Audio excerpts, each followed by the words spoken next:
کچھ عرصے سے بعض لوگوں کی طرف سے یہ سوال اٹھایا جا رہا ہے کہ اقبال نے ملکہ وکٹوریہ کا مرثیہ کیوں لکھا تھا۔ خوش قسمتی سے اس سوال کا جواب بہت آسان ہے، اور جواب یہ ہے کہ ملکہ وکٹوریہ کا مرثیہ کس نے نہیں لکھا تھا۔ جب 22 جنوری 1901 کو ملکہ وکٹوریہ کا انتقال ہوا تو محب وطن ہندوستانیوں نے اس بات کو حب الوطنی کا تقاضا سمجھا کہ وہ ملکہ وکٹوریہ کے سوگ میں بڑھ چڑھ کر حصہ لیں۔ چنانچہ انڈین نیشنل کانگریس نے بھی تعزیتی قراردادیں منظور کیں اور بھرپور طریقے سے غم کا اظہار کیا۔ اسی طرح مسلمانوں نے بھی تعزیتی جلسے منعقد کیے تھے، اور انہی میں سے ایک جلسے کے لیے اقبال نے ملکہ وکٹوریہ کا مرثیہ لکھا تھا، جس کے بارے میں آپ کو تفصیل کے ساتھ اس ویڈیو میں معلوم ہوگا۔ یہ تفصیل میری کتاب اقبال کی جستجو میں بھی پیش کی گئی ہے، لیکن پہلے میں اس زمانے کے تاریخی پس منظر کو اس دلچسپ مثال کے ساتھ واضح کرنا چاہوں گا کہ موہن داس کرم چند گاندھی اس وقت جنوبی افریقہ کی ریاست ناٹال کے شہر ڈربن میں تھے۔ انہوں نے ناٹال کی کانگریس کی طرف سے کولونیل سیکرٹری کو تعزیتی تار بھیجا، جس میں ملکہ وکٹوریہ کو دنیا کی عظیم ترین اور محبوب ترین حکمراں قرار دیا۔ 4 دن بعد گاندھی جی نے شہر میں ایک تعزیتی جلوس کی قیادت کی اور خود پھولوں کا گلدستہ اٹھا کر جلوس کے ساتھ چلے۔ وہ گلدستہ شہر میں نصب ملکہ وکٹوریہ کے مجسمے کے قدموں میں رکھا گیا۔ اسی موقع پر گاندھی جی نے ایک تقریر میں ملکہ وکٹوریہ کی خوبیوں پر روشنی بھی ڈالی۔ ڈربن میں مقیم ہندوستانیوں کی طرف سے ایک سووینیر شائع کیا گیا، جس پر ملکہ وکٹوریہ کی تصویر کے ساتھ ان کے اقوال درج تھے، اور ایک نقشے میں پورے ہندوستان کو ملکہ وکٹوریہ کی سلطنت میں شامل دکھایا گیا تھا۔ گاندھی جی نے اسکولوں کے نام ایک سرکولر جاری کیا، جس میں انہوں نے تجویز کیا کہ ہر اسکول نہ صرف اس سووینیر کو فریم کر کے اسکول میں لگائے، بلکہ تمام طلباء سے کہے کہ وہ اس کو اپنے اپنے گھروں میں بھی لگائیں۔ بڑی عجیب بات ہے کہ اس زمانے کے 24 کروڑ ہندوستانیوں میں سے صرف علامہ اقبال ہی پر یہ مہربانی فرمائی جا رہی ہے کہ پوچھا جا رہا ہے انہوں نے ملکہ وکٹوریہ کا مرثیہ کیوں لکھا۔ جیسا کہ میں نے عرض کیا ہے، اس زمانے میں ہر محب وطن ہندوستانی نے یہی سمجھا تھا کہ اسے ملکہ وکٹوریہ کی وفات پر تعزیت کا اظہار کرنا چاہیے۔ گاندھی جی نے ہندوستان کی محبت میں ملکہ وکٹوریہ کی وفات پر جو کچھ کیا وہ آپ کے سامنے ہے۔ اب آتے ہیں اقبال کی طرف۔ ملکہ وکٹوریہ کی وفات جس دن ہوئی، اتفاق سے وہ عید الفطر کا دن تھا۔ 2-4 دن بعد لاہور کے مسلمانوں کی طرف سے بھی ایک تعزیتی جلسہ ہوا۔ وہاں اقبال نے لاہور کے مسلمانوں کی طرف سے ایک مرثیہ پڑھا، جس کا عنوان اشک خون تھا۔ جلد ہی اس کے کچھ بند انگریزی میں ترجمہ کر کے انہیں بھی شائع کروا دیا گیا۔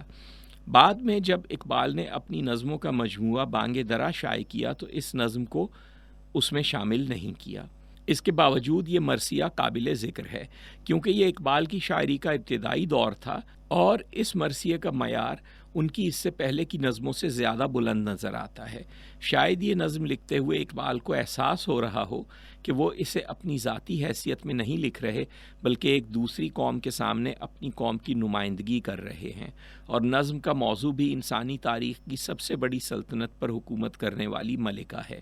شاید اسی احساس نے اس نظم کے بعض اشعار میں وہ شان و شوکت پیدا کر دی جو اس کے بعد اقبال کی شاعری کی مخصوص پہچان بنی، اور جو ان کی اس سے پہلے کی شاعری میں اتنی زیادہ نمایاں نہیں ہے۔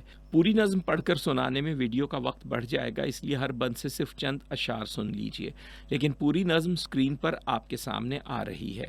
بعد میں ویڈیو کو پاز کر کے پڑھ لیجئے گا۔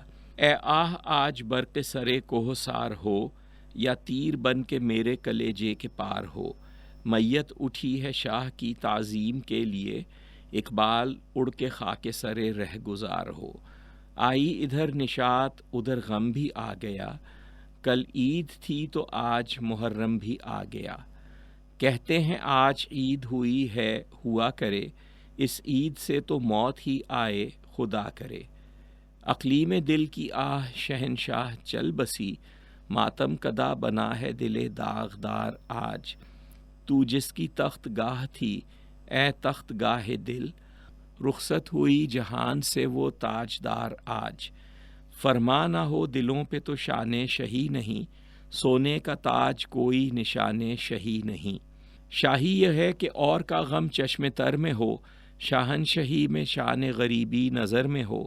شہرت کے آسمان پہ روشن ہو اس طرح، ہو مہر میں وہ نور نہ وہ ذوق قمر میں ہو۔ اے ہند تیری چاہنے والی گزر گئی، غم میں تیرے کراہنے والی گزر گئی۔ اے بحر حکمراں جو زمینوں کی تھی گئی، آغوش موج جس کے سفینوں کی تھی گئی۔ اے ہند تیرے سر سے اٹھا سایہ خدا، ایک غم گسار تیرے مکینوں کی تھی گئی۔ ہو موت میں حیات ممات اس کا نام ہے، صدقے ہو جس پہ خضر وفات اس کا نام ہے۔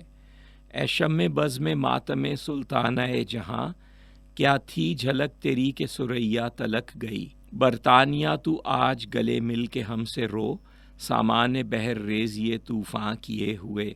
شہرا ہوا جہاں میں یہ کس کی وفات کا، ہے ہر ورق سیاہ بیاض حیات کا۔ اے کوہ نور تو نے تو دیکھے ہیں تاجور، دیکھا ہے اس طرح کا کوئی تاجور کہیں۔ بن کر چراغ سارے زمانے میں ڈھونڈنا، کہنا ہمیں بھی آئے جو ایسا نظر کہیں۔ تو کیا کسی پہ گوہر جہاں تک نثار تھے، پیدا جہاں میں ہوتے ہیں ایسے بشر کہیں۔ ہلتا ہے جس سے عرش یہ رونا اسی کا ہے، زینت تھی جس سے تجھ کو جنازہ اسی کا ہے۔ جس کا دلوں پہ راج ہو مرتا نہیں کبھی، صدیاں ہزار گردش دوراں گزار دے۔ وکٹوریا نہ مرد کے نامے نہ کو گذاشت، ہے زندگی یہی جسے پروردگار دے۔ مرحوم کے نصیب ثواب جزیل ہو، ہاتھوں میں اپنے دامن صبر جمیل ہو۔